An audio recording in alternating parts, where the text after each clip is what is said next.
Hello everyone, welcome once again to day number 2 of the Super United Rapid and Blitz in Croatia. All right, one of the highlights and an important highlight in this round is Mamedyarov's win over Magnus Carlsen. This is Carlsen's first loss as a former world champ. All right, the other day during the International Chess Day, Magnus had this stunning announcement that he will not be defending his world championship title next year. And with that, okay, he will still continue to play and he will still continue to strive. Maybe I wish I tried to go for 2-9. That's still one of his goals. But he's not motivated anymore to play for that world champion title. And with that, this is a first for Mummy, dealing Magnus his first loss as a former world champ. Let's check it out. Mamedyarov played d4, Carlsen goes for knight f6, c4, g6, knight c3, d5. So we have the Grunfeld. Knight into f3, bishop g7, d3. Okay, Mamedyarov plays the sideline, the solid line with d3.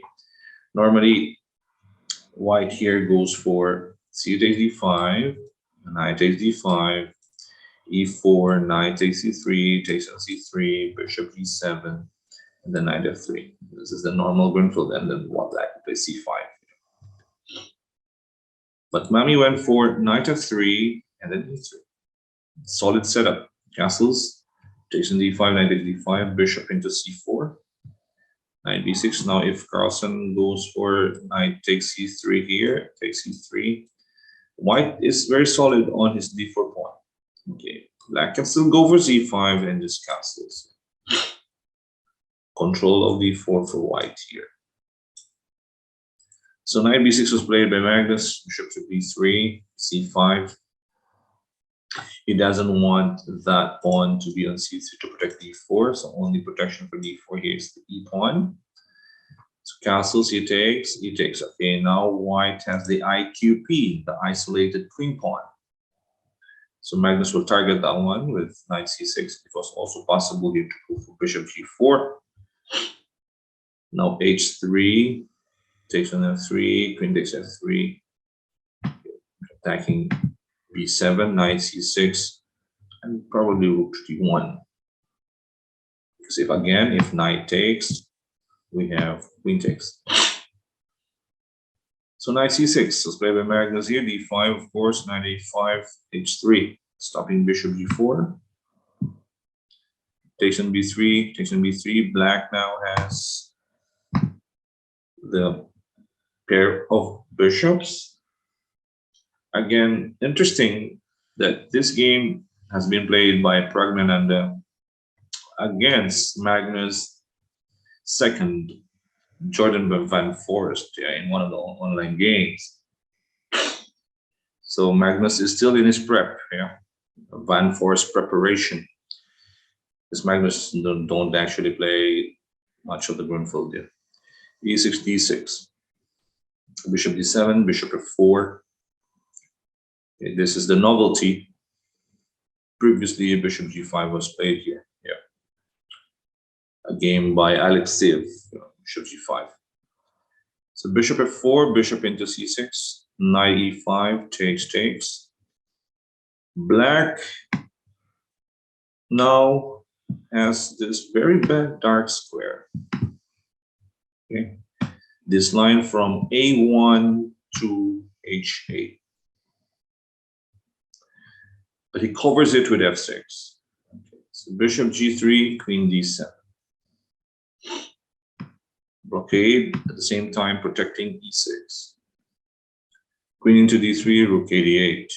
Right? Magnus sacrifices the pawn on a7. Here, rook ad1 was played. Now, what happens if takes? With takes, rook ad8, I think this is still Magnus' preparation because now he has knight c8. Taking away the important pass pawn.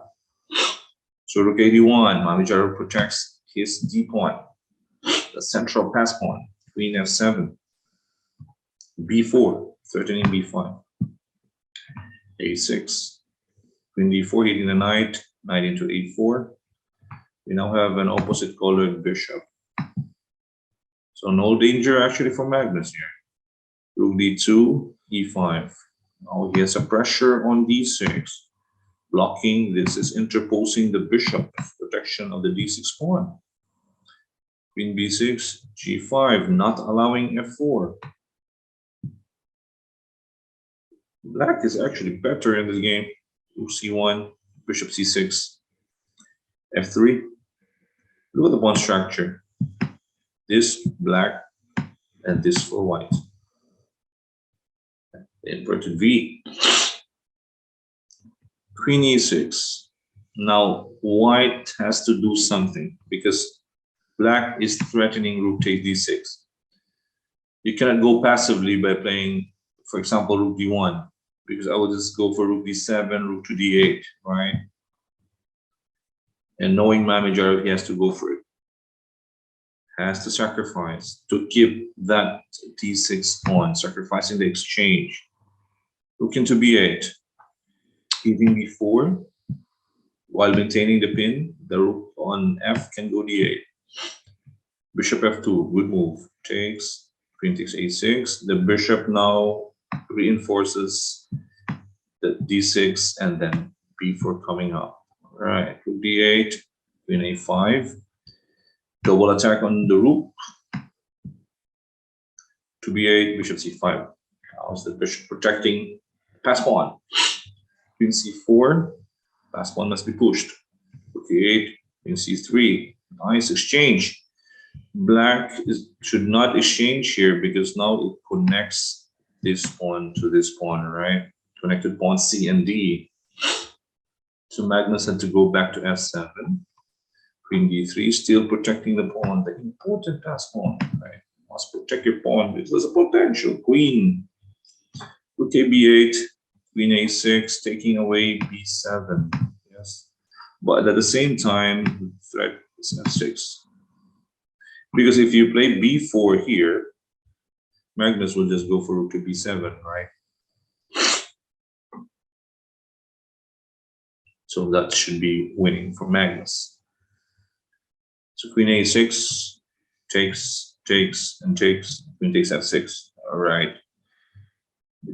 You lose your pawn, but in return, you break the structure from the king's side. Yes.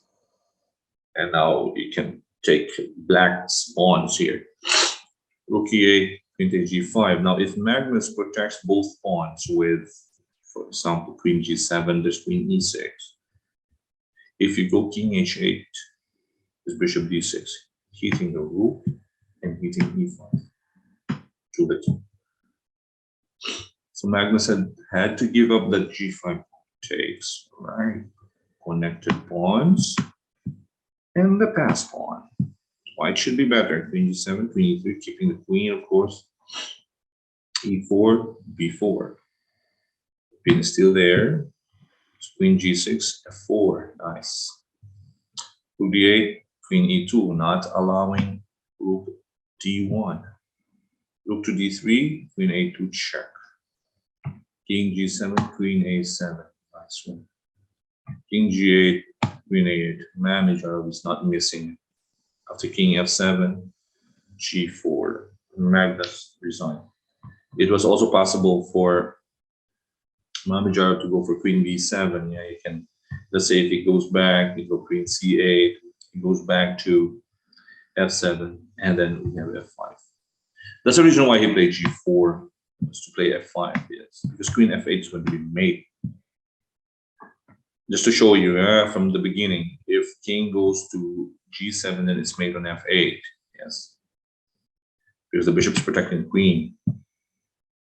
Now with king f7, Mamedyarov doesn't want this king to escape to e6.